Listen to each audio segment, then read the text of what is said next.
The back-to-back Super Rugby champions are waiting, and the Celtic Dragons have just arrived. Round 6 has put up a tasty, mouth-watering prospect of a matchup where the Dragons will face their toughest opponent yet, and the Crusaders are looking to reinstate their way back up the ladder. Hello everyone and welcome along to Cornflakes Crib, your home of Rugby Challenge 3 and the subscriber series, the Global Rugby Challenge, where you guys take the field against the world's elite. Today, the Crusaders are at home and they're up against the Celtic Dragons, a matchup, like we said, that has plenty of potential to be an absolute stunner. The Crusaders, we said at the start there, a little bit fading to what they really would like to be. Down in 7th position, but you look at their recent results and you know these guys can be the real deal. I mean, they are back-to-back Super Rugby champions. The last 2 fixtures they've played, they've picked up losing bonus points. Things could be a lot different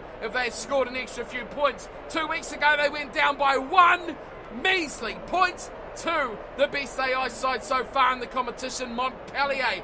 15-14, that was in round number 4.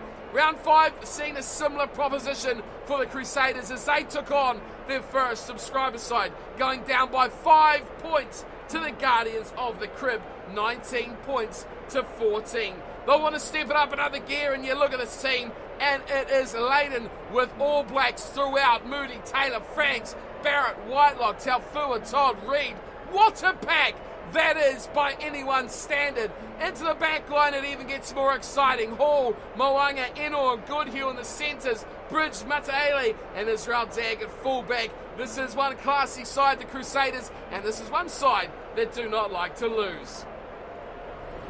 Trying to stop them will be the Celtic Dragons, and this is one side that has taken a liking to the draw. We'll be hoping that will not be the case today. Their recent form has been impressive and a bit shaky at the same time. Castres, who we just seen last video, were amazing, but the Celtic Dragons wiped them on the floor, 42 points to 7, no contest for the boys from the north. It was a round after that though. The Exeter Chiefs were there and it was a close one. 14-7, they just snuck away with a 2-1 victory over the Exeter Chiefs. They'll be having for much more here though. The Crusaders are a team that will not let you get away with a low scorer like that. They like to score points, they like to score tries, and the Dragons will have a tough ask to get much out of this game. They'll need to be up there on their best performance. Let's have a look at the starting 15 here for the Dragons and who will be taking these jerseys for round number 6. The front row is unchanged with Jeff Peter Mukoko, Daniel Jenkins and A.R. Mokwa starting along the front. Ben Conway comes into the second row to partner Max Moriarty in the locks. Adam Minnett-Jones will start on the blind side with Jordi De Rossi starting on the open side and Frederick Loeb moving to the back at number 8. Change through the whole back line with Shane Campbell in the half starting alongside Adam Conway with Amon Stewart starting at inside centre and Oscar Connolly getting the nod at 13. The back three will consist of Antonio Ricky on the left wing, Fernando Javier Calvin on the right, and Thomas Shelby. He is one of the better players this season for the Dragons. He starts at fullback as they look to take on their biggest task yet. Crusaders at home, Dragons just arrived. Let's get down to business. So unsurprisingly, you can probably work it out for yourself. The Crusaders will be in the red and it will be the Celtic Dragons in the two-tone blue and green. Let's get this underway. Israel Dag, ball in hand, goes deep down into the Dragons territory and Minnett-Jones finds Shannon and De Rossi. And a little bit of a fluid play through the backs here. Sets us up inside the 22 for the Dragons, and Eamon Shannon will smash this downfield. Not even the problems that the All Flakes suffered last round as it's missed by Dag at the back. He's got to go back for it. He's in a world of trouble and he's let it dribble into touch. Israel Dag with a nightmare of a start and a gift of an opportunity for the Celtic Dragons early on. Well, it's a simple game when you break it down like that. To the back to Rossi, Campbell to Conway. Conway runs, Conway goes wide. Shannon straightening up, Shannon through the middle and a high shot. Israel Dag is not having a start to remember. He gave them the line out, now he's given away a penalty. Sam Whitelock trying to quiet down the angry rage of Israel Daggers. In that meantime, the Celtic Dragons captain, Jordan De Rossi, has said, let's take 3. And stepping up to the plate will be scrum half Shane Campbell. Of course, they're missing regular goal kickers in the side of the Dragons, so it's down to Campbell to sit this one up. And right front, you probably could have given it to anyone in the side and they would have nudged that over. Campbell gets the opening points, and it is the Dragons leading 3-0 over the Crusaders.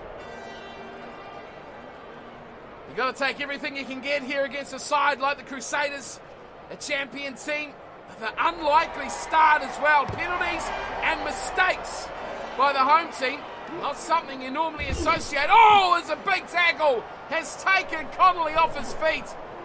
And trouble straight away as Campbell takes on the role of kicking even more now and plays a high one. Well taken back there as well. Good work from Braden Ennell pulling that in for the Crusaders. That is a terrible piece of play. What on earth are they thinking? Joe Moody's outside the field of play and he's received a pass. That gives more territory now to the Celtic Dragons. 13 minutes gone. Daniel Jenkins goes to the front, Ben Conway down to Campbell. Here's Adam Conway now, linking up once again to Shannon. Shannon through the guts again. He has beat Deadly, but he's lost the ball. Great pass from Hall though. And it finds its way out to Mataele, who sets it up against Antonio Ricci, and he's held up in a tackle, but it comes back to Goodhue. Goes deep. And it's set for no one. And they keep it alive nicely. Mataele getting away down the right-hand wing. But it's eventually shut down. Good defence from the Dragons. And it's just short of halfway. They go to the left side. Oh, it's good work too from Moody as they straighten up through the middle by Reed. And it's set up once more for Richie Moanga. Here's Franks going to Barrett. Popping it in field to Todd. And a chance for turnover. Loeb's done it. And the Dragons get the ball back. Campbell trying to force his way through. He's well held. A good tackle from Mataele. And another turnover coming. The Crusaders see it. And they've got numbers on the ball as well as they quickly fire it wide. Good work from Moanga. He got the ball from Barrett. And they straighten up through the middle and there's no way through. Still there for the Crusaders as they start to come wide once again, but no way through there. It's Goodhue tries to force the situation. They go short side through Bryn Hall. It's been all the Crusaders here as it's an early score from the Dragons. The Crusaders are setting it up nicely. Slow ball coming back, and it's in and toe Cody Taylor, who goes into touch. They've been rather uncharacteristic starts from the Crusaders here tonight. A lot of play into touch, a lot of play not finding the target, and a lot of movements really on a different planet as Conway goes over the top and he gives ball straight back to the Crusaders. Not the best play by the number 10 there. It's a pick and go, and it's away to Whitelock, who gives it to Moanga. Chance here for the Dragons to turn it over, but it's strong breakdown work as Todd gets a little bit of a half break, and they keep it alive nicely too. Back to Todd is from Taylor, who was on hand. Once again, it's there for Ennell. Braden Ennell. What an offload from Ennell, finding Moanga. Keeping low through Hall, going back to Todd. Todd looks out wide, he's got the Franks. Franks the foot race. Franks will have it. Franks to the corner. Beautiful inside pass. Trying the Crusaders. And Sam Whitelock. Sam Whitelock scores. And finally, they break free of the shackles of poor play and ill discipline. And the Crusaders score. It took so long. It took an absolute age for them to finally get the wheels rolling. And it was the big man Franks who set it up down the rise, and the support on the inside from none other than Sam Whitelock. And he finishes the job right next to the sticks. Excellent play inside. Still had Cody Taylor as well. And the Crusaders finally, my goodness, it's been weird. They've been so off task, running into touch, passing over the line, knocking it on. They've just done so many uncharacteristic Crusaders things. And then just like that, with the click of the fingers, they turn business up. 7-3 is the scoreline. The Crusaders finally with a try as we head towards half-time. It has taken them a while, but they've got points on the board. Back to Adam Conway to get us back underway with just 5 minutes of the half remaining, and up they go, and it's taken beautifully from Enor. Now they switch it from the right to the left, and it's another chance again with Karen Reid raging right. Franks is on hand to win that ball very quickly back. Bryn Hall, a little bit of a run before he goes to Moanga, and 10 on 10. It's the big battle there, but Mukoko has turned the ball over. Well played. Jeff Peter Mukoko, here's a little bit of a run, a little bit of space here for Campbell. Shane Campbell, a little bit of a grubber through. Campbell, the foot race of Mateli. They're going down for it. Campbell throws it out the back to Eamon Shannon. What a finish! The Dragons have arrived! And again, just like that, flick of the fingers, the Dragons spark. Eamon Shannon finishes it, but this was all Shane Campbell. A little grubber ahead, had a fierce battle here with Mateli, threw it over the top of his head, absolutely blind, but there was 4 Dragons players waiting for the offload, and it came at a pristine angle as well. Have a look at this magic. There it is. Whoop, have a go. Mokwa was waiting, and there was another Dragons player there as well. Was left winger Antonio Ricky. Any of those guys could have scored it, but beautiful ball. This man has been on fire. Shane Campbell, give him a bit of responsibility, and he has stepped up to the mark. Poor defence around the fringes from the Crusaders. That's where that try resulted from. There's Campbell. Sets it up. A nice kick. It floats its way between the uprights, and the Dragons will take the lead into the break. 10 points to 7.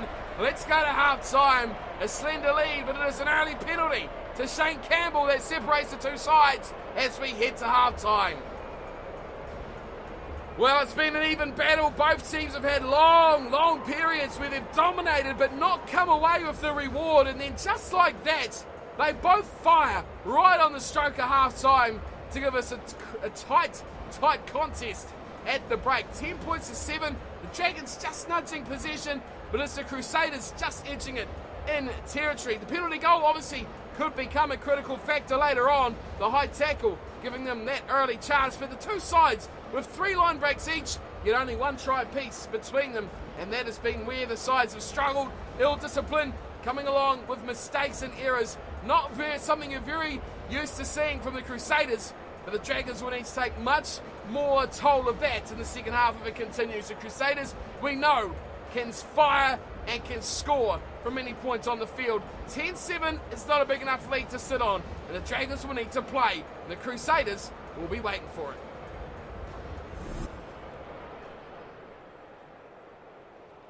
Little pressure on this man, Adam Conway.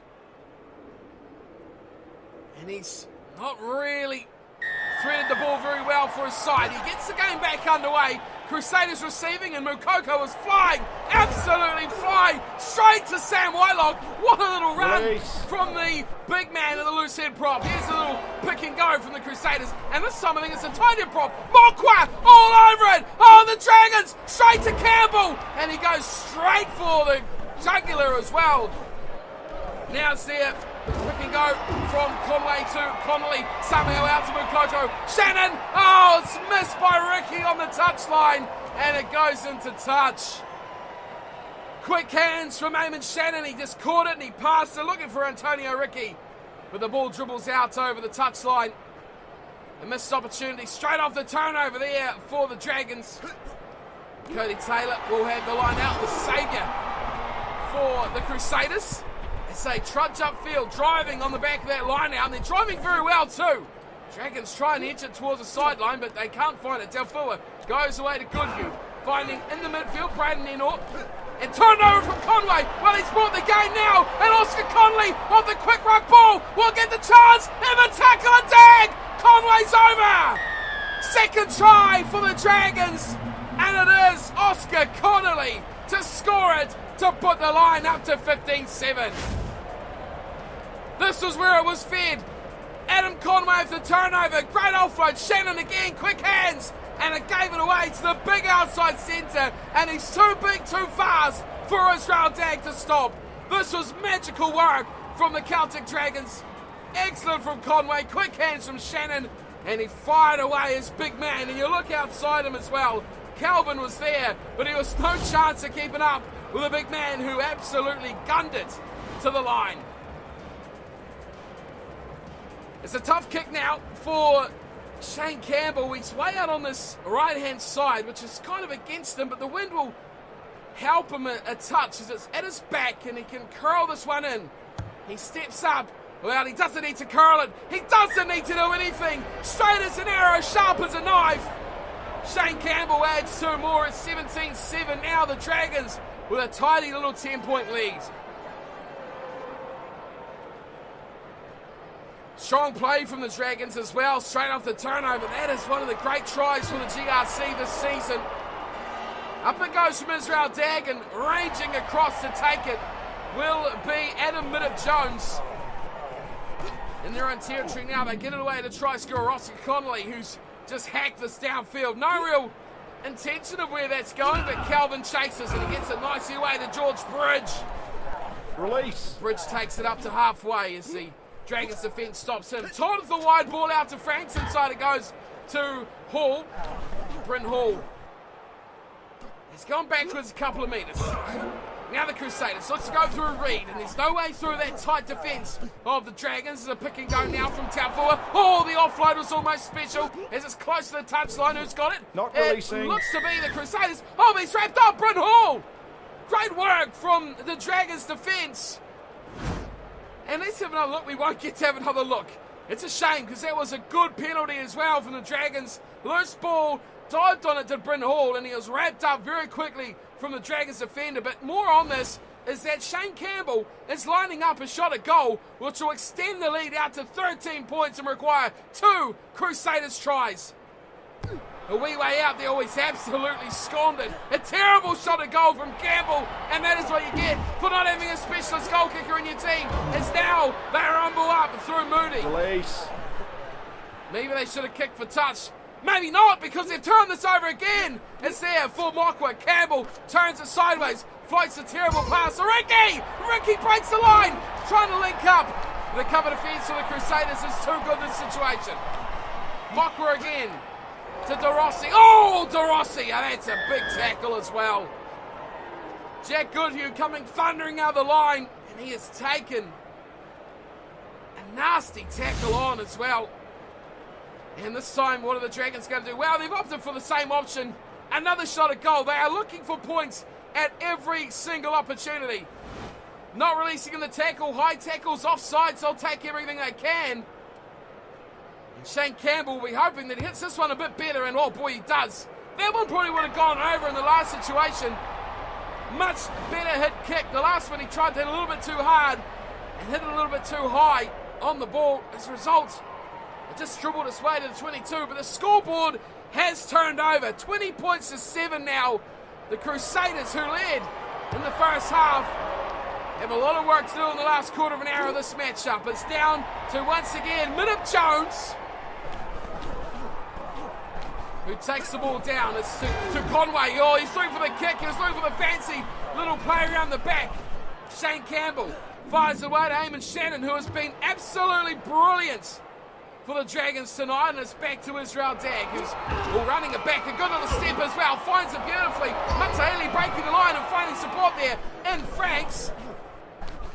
And they somehow hold on to it as well. Hall, short to Todd, as Todd dummies and he dallies around on the ball. It's a chance for a turnover here for the Dragons, but somehow the Crusaders do hang on to it. Kieran Reid to the right. It's a bit slow motion at the moment as, well, Ricky all over that on Mataeli. And that's another penalty as well of the Crusaders falling apart here in the late stages. Mataeli taking on Antonio Ricky, and the little winger is up and over that ball, and a turnover penalty to the Celtic Dragons. They kick it long as well in the final 5 minutes. Good little shift from Adam Conway, the littlest man on the park. Right on the 22-metre line now. A chance to put on a set-piece play. To the front they go. Campbell to Conway. Quickly out to Oscar Connolly, who straightens Connolly. Oh, float to the Rossi. Back to Loeb. And Frederick Loeb running. Loeb for the line. Loeb will score. Well, there's a man who deserves a try. Number 8, Frederick Loeb will score and put this one to bed. Late stage comeback and a set-piece play from Oscar Connolly. It come a bit unstuck there, but the power of Frederick Loeb and the tackle of Kieran Reid, too hard to stop. Well, it was a set move. You saw it here. Connolly to draw defenders. Then it got unstuck. Jordi De Rossi away to Frederick Loeb. How many games have those two played together in the last few seasons? A lot. That's how many. And that continuity between the two of them really come together as they knew where each other were. And the offload on point. And another 5-pointer scored by the Dragons. The Crusaders were threatening. The Dragons have certainly come away looking the better of the two. Moments only remaining, and there goes full time. A big kick wide, and it's over from Shane Campbell. He really gave that one the full leather. 27-7, a dominant display from the visiting team over the Crusaders. The Celtic Dragons 27, the Crusaders 7. And that tells the full story of how this one went. A tight first half. It was 10-7 to the Dragons. The Crusaders scored their only points when it was 7-3. And since then, the Dragons put them to the sword and come away with a very, very valuable road win against one of the top performing AI teams. 27-7 the final score. One try to the Crusaders. Sam Whitelock scored it in the first half. Israel Dagg converted as well. But after half time, it was one-way traffic as the Crusaders, bar that little stage of 10 minutes there, they really struggled to get anything working, and they were far from their best. The Dragons take it to them though. They took every chance they could, and when you play a team like the Crusaders, if they don't play well, you've still got to be at your best to put them away. Tries to Frederick Loeb, Eamon Shannon, and of course the big outside centre Oscar Connolly with one of his own as well. They were good tries, well worked tries, and strong carrying tries as well, with two of those at least taking the man over the line with them. Campbell was really a feature in this match for the Dragons. 3 conversions, 2 penalties, and he was the one that led the team from the front, taking the ball forward and kicking to the corners. Everything was on his shoulders, and he adapted well to the pressure as well, did the young number 9. Full-time stats, and well, the Dragons, they did it on possession, they did it on territory, and they shut the Crusaders out. They pinned them back, and they really never let them get going. 2 high tackles by the Crusaders, and plenty of penalties for not releasing the ball, being offside. High tackles, of course, just really stopped them getting their momentum running. Line breaks were a key factor. 6 by the Dragons in the end, 4 by the Crusaders. They will be more than upset that they didn't turn those into points, and that was the telling story of this tale. Full time 27, the Dragons over the Crusaders with just 7, and that is a valuable 4 points to the table. Okay, so that is round 6 complete. The 4 games from that week is over, and we can see it was a really, really interesting week, wasn't it? None of the subscriber sides really dominated at all. You probably could say the final game, which is probably the one we predicted to be the closest, was the biggest win. 27-7, the Dragons over the Crusaders, but the All Flakes, last episode, really struggled to put away Castres. The Guardians only beat Leinster 21-14, and the Flakers 24-17 over the Chiefs, far from convincing in round 6, the subscriber sides. Into round 7, they've had a couple of games. Montpellier continue on their dominant form with a big, big win over the Lions, and Saracens going down to the Exeter Chiefs, who now they're away from the subscriber sides, you can see will start their pressure towards that top of the table. We've got the Guardians versus the Scarlets, we've got the Flakers versus Castres, we've got the Dragons versus Leinster, and then the All Flakes versus the Crusaders. Boy, oh boy, the All Flakes have to step it up again if they are to take out the Crusaders, who, to be honest, the All Flakes played in their game versus Castres like the Crusaders, played versus the Dragons just didn't get going, they didn't link up, they didn't get their continuity working, and they were just all round poor. And that is how you sum up those two performances from the All Blacks and the Crusaders, who meet in round 7. The table, with two games played to start off round 7, you can see Montpellier has taken top spots back. And the Flakers, the All Flakes, the Dragons and the Guardians all sit second through to 5th. 24, 22, 22, 21. Bonus points are becoming a pivotal factor. But one thing I look at here for the Guardians of the Crib is that they have played Leinster. They have played the Crusaders. And they are those banana skin sides who are sitting right on the cusp of coming back in to that top 5 places. Leinster is going to be one that's going to be one to watch as well. Montpellier, they are the key. When we take those sides on, we will really see what it's all about. You can see the other sides though, the Exeter Chiefs now in double figures on 12, Lions on 7, Castros 5 alongside Saracens, and the Scarlets at the bottom on just 3. And we finally see those Scarlets in action this round. It is the next match of the season. The Guardians of the Crib up against the woeful Scarlets so far this season. Surely this should be a big win for the Guardians, who've had 2 very tough rounds in the last 2 rounds, and they'll be looking to break free from those shackles and to score a lot of points. That'll be it. Round 7 coming up very, very soon. Before that, though, we will have a bit of a recap, a situation review, if you will, of the first half of the competition. That'll be coming up next, and then we'll get into round 7 with plenty more action to come over the coming days as well. Thank you very much for tuning in and watching. What did you think of that game as a Dragons fan? It was a bit odd, it was a bit weird, but they got going in the second half and put the Crusaders certainly to the sword. But that is it from me today. Thank you everyone for tuning in and watching. Hope you enjoyed today's fixture, and I will see you for round 7 and a halfway point review. Until then, thanks for watching as always, and finally, of course, take care.